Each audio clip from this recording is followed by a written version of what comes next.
Dans cette vidéo, je vais présenter des exemples de calcul d'avantages mécaniques et ainsi que le travail pour les différents types de leviers. Alors, dans ce cours, nous avons vu trois genres de leviers. Le premier, ça s'appelle un levier du premier genre. Alors, on appelle ça aussi un levier inter-appui. Alors, un exemple très vite que je vous dessine. Alors, nous avons notre levier et voici notre point d'appui. Et alors, un bout, nous avons la force appliquée, OK, ou la force motrice, ça s'appelle. Et à l'autre bout, nous avons la force de résistance, ça s'appelle souvent, OK? Alors, disons qu'à un bout ici, nous avons un rocher quand nous voulons lever. Alors, ça ici, c'est elle exige c'est tiré par la gravité vers le bas. Alors, ceci, c'est notre force de résistance. OK? Et à l'autre bout, ici, on veut pousser sur le levier ici. Alors, et ça va être notre force appliquée, ou bien on peut aussi l'appeler force motrice, FM. C'est la même chose. OK. On veut savoir, premièrement, c'est quoi l'avantage mécanique de ce levier? Il y a deux façons de le faire. On peut comparer les forces ou on peut comparer les distances à partir du point d'appui. Alors, cette distance ici, c'est la distance entre le centre d'appui et la force motrice. On appelle ceci la distance motrice. OK? Et l'autre distance à l'autre bout, entre le centre d'appui et la force de résistance, s'appelle la distance de la résistance à partir du centre d'appui. Alors, d'habitude, les distances sont peut-être la façon la plus facile à déterminer un avantage mécanique. Alors, pour calculer l'avantage mécanique, on fait la distance motrice divisée par la distance de résistance. OK? Et on voit dans notre dessin, si disons, par exemple, je disais que la distance de motrice était, je ne sais pas, on va dire 2 mètres. Et que la distance de résistance était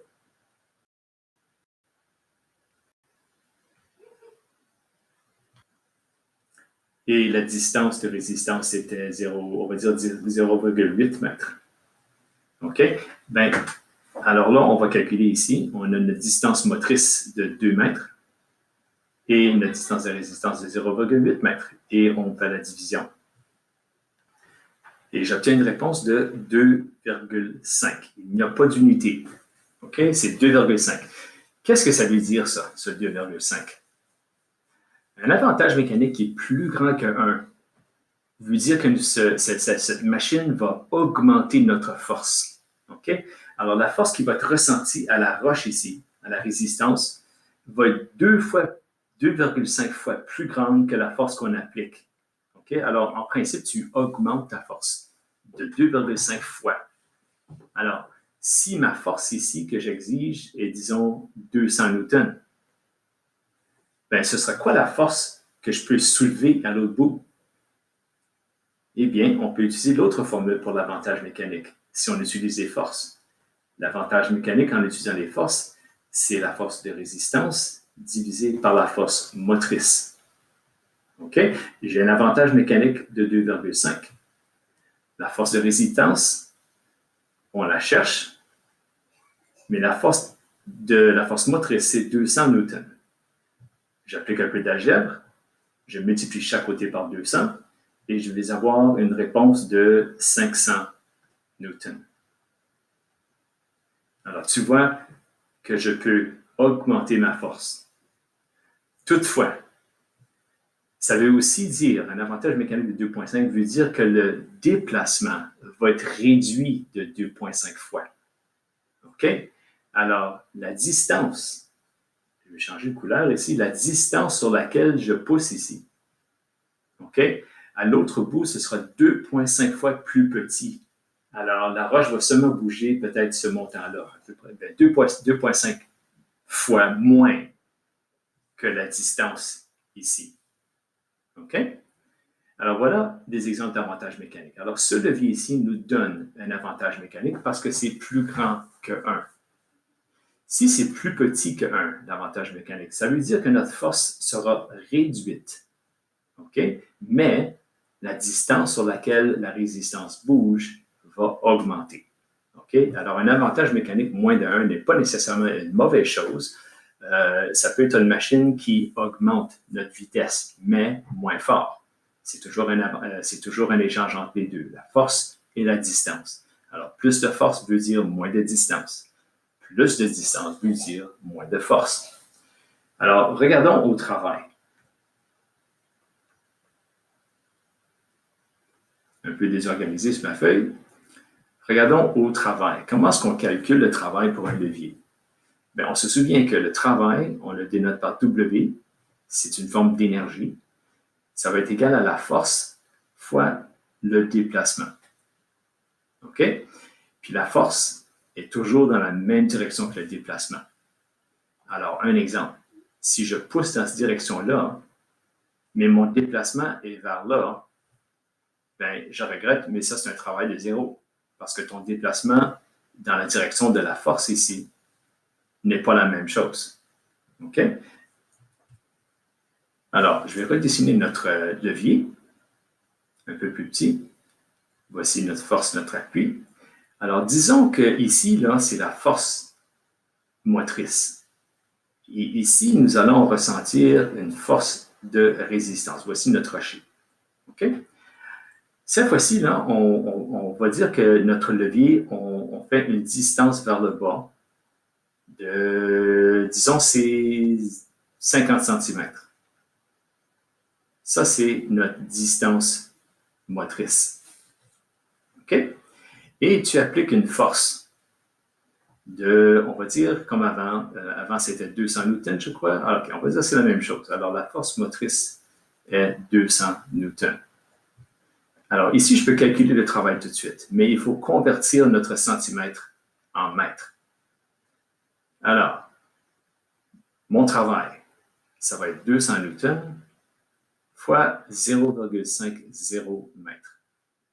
Et ça me donne 100 joules. OK? On peut calculer le travail à l'autre bout aussi. OK?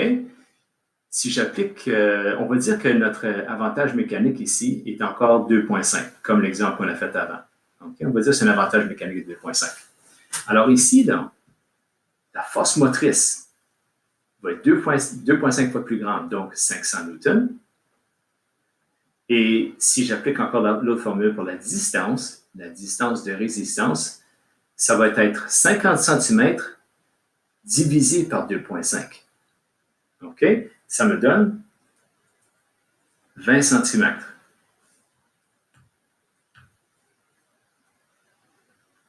Et si je convertis en mètres, bien sûr, ça c'est 0,20 mètres.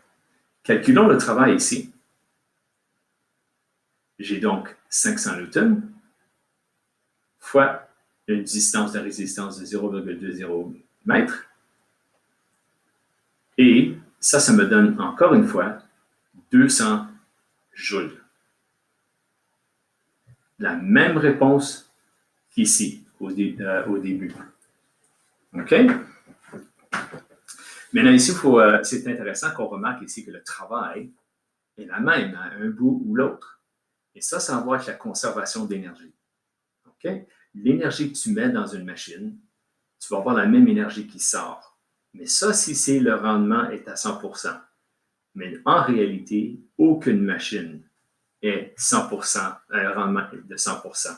Il y a toujours un peu de perte d'énergie à cause de la friction et des choses comme ça. Alors, en réalité, notre levier ici, il va être proche de 100%. Alors, le travail à un bout va être le même qu'à l'autre bout, mais très proche. OK? Mais la résistance, le travail à la résistance, en réalité, sera toujours un peu moins que le travail ou ce que tu pousses avec ta force appliquée. OK? Alors, juste un point ici que je vais souligner, parce que je ne veux pas créer de la confusion. Quand j'ai écrit DR ici, là, ce n'est pas la même chose que le DR ici. OK?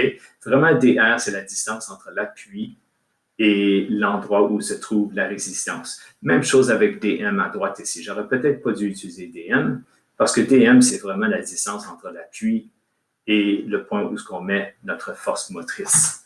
Alors, j'ai juste emprunté DM pour indiquer cette distance ici. Okay? Ce n'est pas vraiment DM, ça, c'est une distance sur laquelle on a bougé notre plan, ou plutôt notre levier. J'espère que ça sert comme un bon exemple. J'arrête la vidéo, puis je vais faire une nouvelle vidéo pour le prochain genre de levier du deuxième genre.